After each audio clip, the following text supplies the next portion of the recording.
This could all end without any more. Is that you, Swagger? Stop right there. I don't want to.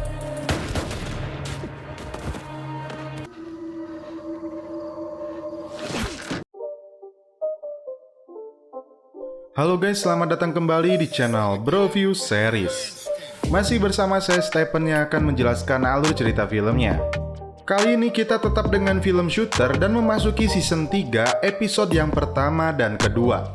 Sebelum masuk ke ceritanya, seperti biasa siapkan kopai dan woodbray untuk menemani kalian dalam menonton alur cerita film ini.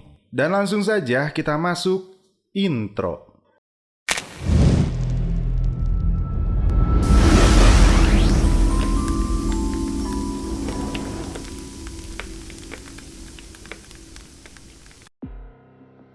Di awal film, kita akan mengetahui kisah di West Texas tahun 1988.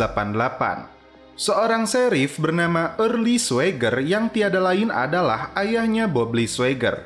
Dia sedang menuju sebuah lokasi untuk mencari Jimmy. Ketika Swagger senior melihat Jimmy dan berusaha untuk menyerahkan diri dengan baik-baik, tapi inilah yang terjadi. Damn it, don't!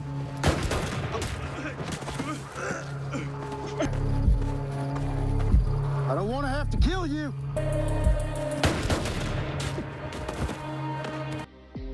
Setelah Jimmy dilumpuhkan, Swagger kemudian menghubungi markas karena dirinya juga tertembak.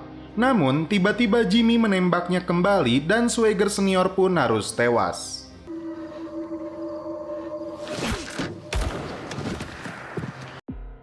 Kembali ke Solotov yang telah berhasil mengeluarkan peluru dari tubuh Bobby. Kemudian dia membawanya ke suatu tempat. Namun dalam perjalanan ini yang dilakukan oleh Bobby.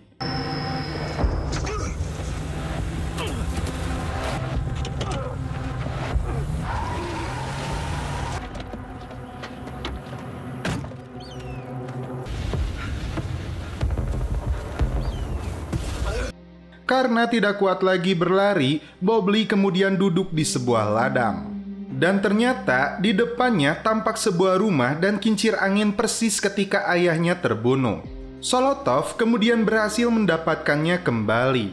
Dia menginginkan daftar nomor rekening yang disembunyikan oleh Bobby, karena disitulah semua uang yang dimiliki oleh Solotov. Rupanya, Bobby dengan sengaja mencabut isi staples tersebut agar darahnya terus mengalir, dan dia bisa mati dalam 20 menit. Sedangkan dokter terdekat berada dalam radius 48 km. Bobby tetap tidak akan memberikannya, namun Solotov tidak menyerah. Dan inilah film Shooter.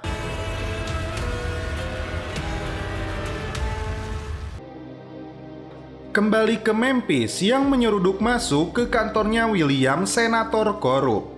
Dia sudah mengetahui kebenaran bahwa dia pimpinan Atlas. Bahkan, Theo seorang marinir Amerika Serikat tewas karena ulahnya. Namun, senator brengsek ini menampiknya karena itu hanyalah mitos. Di sisi lain, Johnson dan Julie bekerja sama untuk mencari keberadaan Solotov dan menyelamatkan Bobby. Dan di motel tempatnya bersembunyi, mereka menemukan berbagai bukti bahwa selama ini Solotov telah mengintai Julie. Solotov bertemu dengan seorang dokter hewan dan memaksanya untuk menyelamatkan Bobby. Memphis kemudian menemui Harris, pacarnya yang bekerja untuk senator tersebut. Memphis berusaha mengorek informasi darinya, namun Harris belum banyak mendapatkan informasi. Yang jelas, setelah Memphis pergi, senator itu menghubungi Patricia Gregson. Kembali ke kisah Swagger yang masih bocil dilatih menembak oleh ayahnya. Dan ada satu hal yang diingatkan oleh ayahnya, yaitu tidak berisi, tidak mematikan. Don't you load that rifle until you identify a target. Kemudian, rekannya Justin datang memberi informasi bahwa Jimmy telah kabur dari penjara. Kemudian masuk ke bank dan menembaki penjaga. Kembali ke Bobby yang sedang diobati oleh dokter hewan tersebut. Di saat dirinya kritis, Bobby masih memikirkan cara untuk melawan Solotov. Dia kemudian melihat sebuah besi tapal kuda. Ketika Solotov mengambil betadine, dokter tersebut berusaha kabur dan menelepon polisi.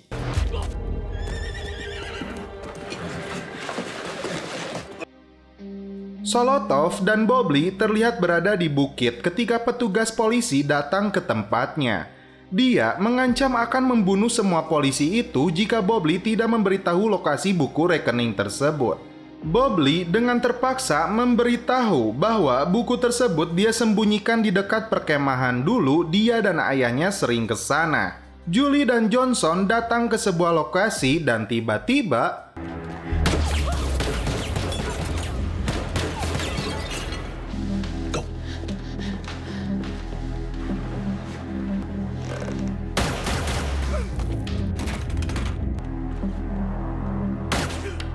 mereka berhasil melumpuhkan anak buah Solotov. Here's guys.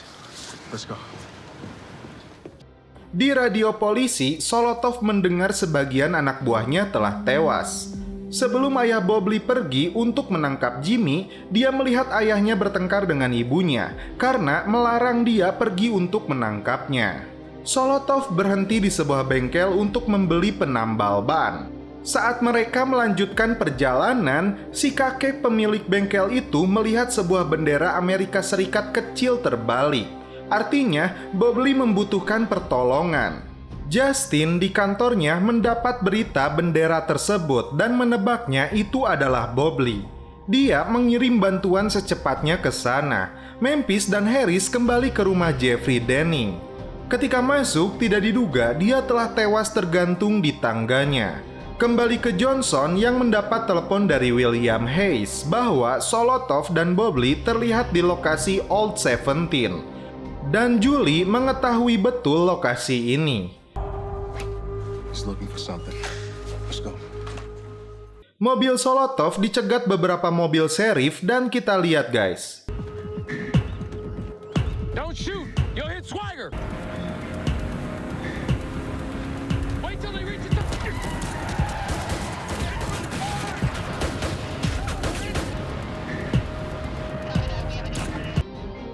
Kemudian, ayahnya Bobley mendatangi istrinya Jimmy sebelum malam dia terbunuh untuk mendapatkan lokasinya. Solotov berhasil mencegat mobil seorang warga yang lewat untuk mengganti mobilnya yang sudah kempes. Nobody else needs to die today. You draw that weapon in the car, and we both get to live. Saat Memphis bersama Harris menuju Universitas Club yang dimana Hayes akan berada di sana, Johnson meneleponnya agar dia mengirim tim respon cepat FBI untuk membantu Bobley. Sesampainya di lokasi, Bobley kemudian meninggalkan bukti darah di pintu mobil itu. Mereka kemudian melanjutkan dengan berjalan kaki. Fakta sebenarnya terungkap. Ketika ayahnya tewas terbunuh, Bobley rupanya bersembunyi di mobil ayahnya dan menyaksikan dengan jelas bahwa ayahnya terbunuh di depan matanya.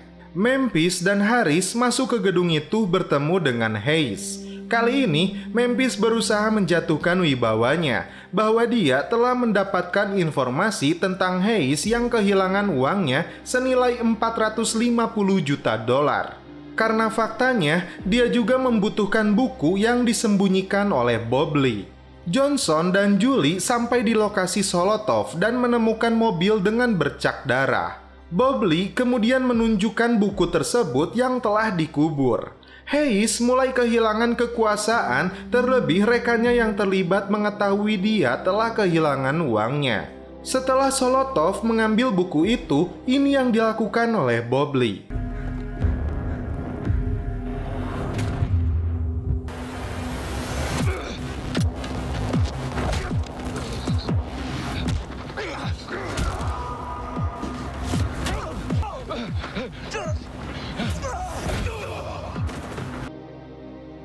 Bobley menguasai keadaan dan mengatakan yang ayahnya ucapkan, tidak berisi, tidak mematikan.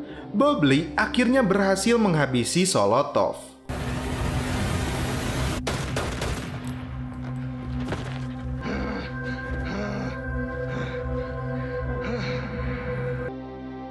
Kembali ke kisahnya dulu. Justin menemukan Swagger kecil di mobil ayahnya dan menutup fakta bahwa dia berada di sana.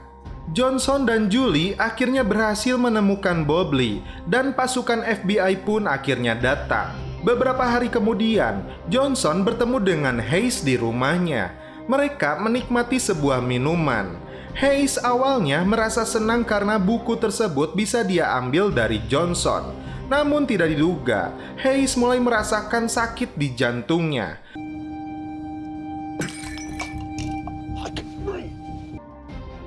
Memphis kemudian muncul dan ternyata mereka sengaja melakukan ini untuk membunuh senator brengsek ini dan seakan dia terkena serangan jantung. Fakta lainnya, Memphis telah keluar dari FBI dan sekarang dia bekerja sama dengan Johnson untuk misi selanjutnya. Kemudian, terlihat seorang pria yang terlibat dalam jaringan ini. Dia mendapat informasi tentang kematian Hayes di apartemennya, lalu menelepon seseorang untuk tindakan selanjutnya. Dan film pun bersambung ke episode 2. Di awal film, diperlihatkan Bobley yang baru saja terbangun dari tidurnya. Luka tembak di badannya ternyata belum sembuh dan Bobley masih merasakan kesakitan. Dia masih teringat dengan ucapan Solotov bahwa Atlas dan ayahnya terkait dari awal. Di rumahnya, mereka kedatangan kakak Julie yang bernama Annie. Dan untuk menguak kematian ayahnya dan kaburnya Jimmy dari penjara, Bobley datang ke penjara yang dimana dulu Jimmy ditahan di sini. Dia bertemu dengan seorang sipir senior.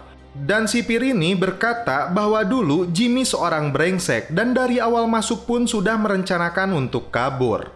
Lalu melintas sebuah mobil peternakan Bama yang menyuplai makanan juga untuk penjara ini. Bobley mendapat informasi peternakan tersebut mempekerjakan orang ilegal. Namun sipir tua ini menampik dirinya mengetahui hal itu. Tapi Bobley tidak percaya begitu saja. Terlihat seorang pimpinan peternakan ini yang mendapat informasi dari anak buahnya bahwa Bobley mengunjungi LP Wilson dan bertanya tentang bisnis mereka. Dan inilah film Shooter.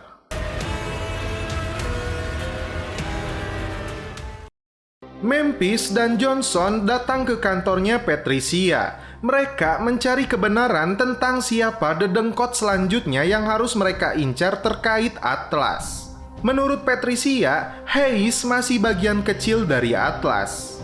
Dan terlihat Julie berkunjung ke kantor pengacara Bobley yang bernama Sam untuk meminta bantuannya, terlebih Julie yang sudah menciderai telinga si Bob Winnie. Memphis dan Johnson kali ini bertemu dengan Harris untuk membuka brankas milik Hayes. Harris awalnya tidak mau karena dirinya sudah dipecat olehnya. Namun faktanya, Hayes belum melaporkan pemecatannya karena dia keburu tewas. Dari Sheriff Justin, Bobley mendapatkan berkas Jimmy Poole. Bobley rupanya datang ke bank di mana Jimmy melakukan perampokan sekaligus membunuh penjaganya. Kisah lama Jimmy di sini pun diperlihatkan. Don't you try to draw me? Don't you reach for that? Take this. Thank you. Don't you move.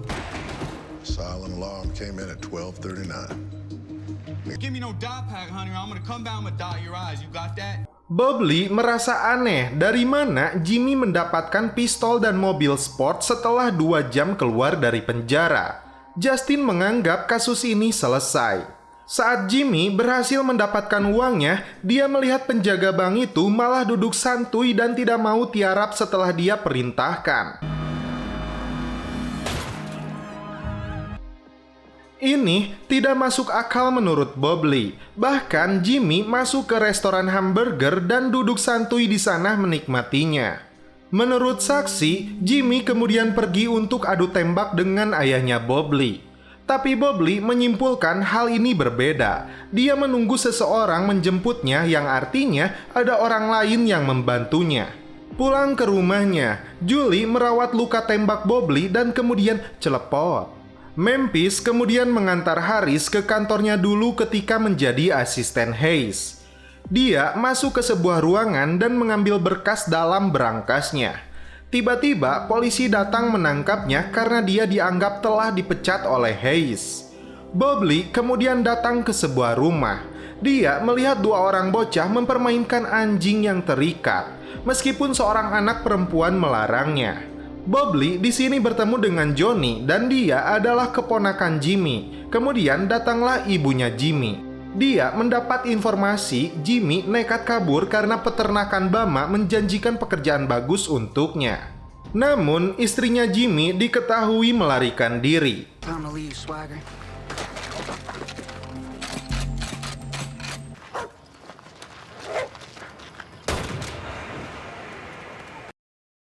Dan ketika akan pergi, anak perempuan itu mencegatnya. Dia mengatakan bahwa bibinya atau istri Jimmy adalah orang baik. Bobley melihat banyak bekas luka di tangan anak ini. Kembali ke Harris yang berada di kantor polisi. Kemudian datang Memphis, Johnson, dan Patricia untuk menjemputnya dan membawa berkas milik Hayes. Seorang pria yang mengaku FBI datang ke kantor Hayes dan melihat isi berangkasnya telah kosong. Ketika Bobley sedang berada di pom bensin, datang sebuah mobil dan masuk ke toko untuk merampok. Bobley dengan segera mengambil senjatanya dan kita lihat aksinya, guys.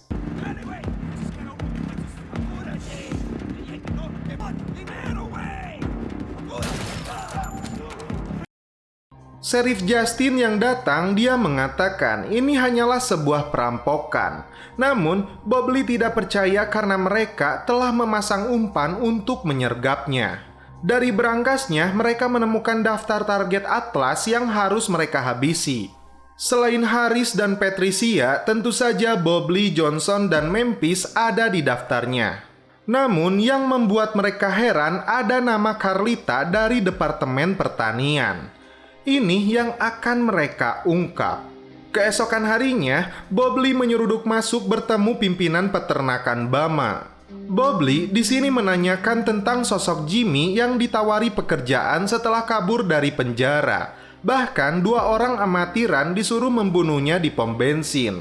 Orang ini mengatakan tidak mengerti dan tidak mengetahui tentang ucapan Bobley. Lalu, Johnson dan Memphis masuk ke rumah Carlita yang tidak terkunci. Memphis menemukan sebuah tas yang berisi uang, pistol, dan paspor, namun tiba-tiba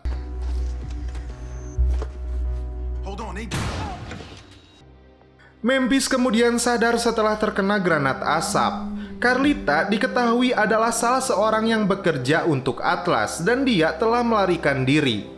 Bobley kemudian dibawa ke kantor Justin dan rupanya untuk mendengar rekaman detik-detik ayahnya terbunuh.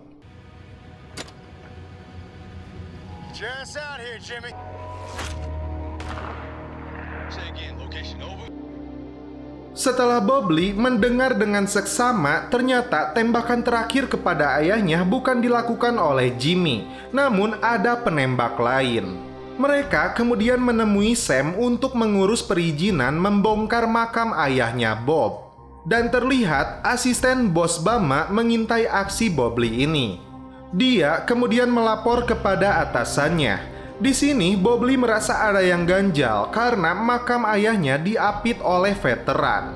Yang artinya ada yang memindahkan batu nisannya dan Bobley telah menemukannya. Lalu terlihat bos Bama berniat kabur, namun asistennya melarangnya karena ayahnya yang terkait dengan tewasnya ayahnya Bobley akan datang ke sini. Hasil otopsi yang dilakukan kepada ayah Bobley di sini terungkap bahwa ada 3 peluru ditemukan di dalam badannya dan salah satunya ternyata berbeda kaliber. Dan ditemukan juga sebuah logo berbentuk kain bordir yang tergeletak di atas jenazahnya. Dan berat peluru terakhir itu menyimpulkan pembunuh ayah Bobley adalah seorang penembak runduk. My dad was killed by a sniper. Dan film pun dilanjut ke episode 3.